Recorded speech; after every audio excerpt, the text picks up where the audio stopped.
দুনিয়ার বড় বড় পয়গম্বরদেরকে আজরাইল কোনো খাতির করে নাই, সারা দুনিয়ার বাদশাহ সুলাইমানকে খাতির করে নাই। জলিলুল কাদার পয়গম্বর ইনসো জিনের বাদশার রূহ কবজ করতে কিন্তু আজরাইল দেরি করে নাই, টান দিয়ে বাইর করে লয়ে গেছে।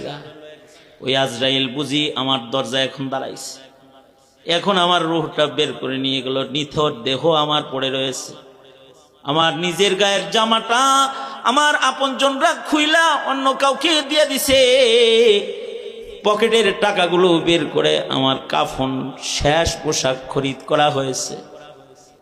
আর আমার জন্য এমন একটা ঘর, এমন একটা জায়গা ইসরাফিলের বাসি পর্যন্ত থাকার জন্য রেডি হইতেছে, যার নাম হলো কবর।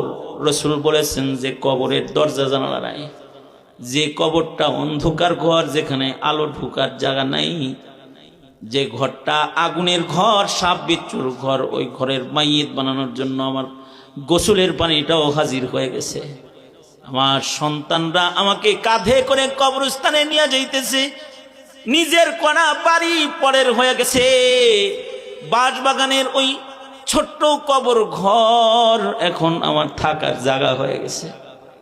আর আমাকে বসানো হয়েছে, দাফন করে সবাই চলে এসেছে। ফিরিস্তারা আমাকে এবার জিগাইতেছে, তোমার রব কি, তোমার দিন কি, তোমার নবী কে?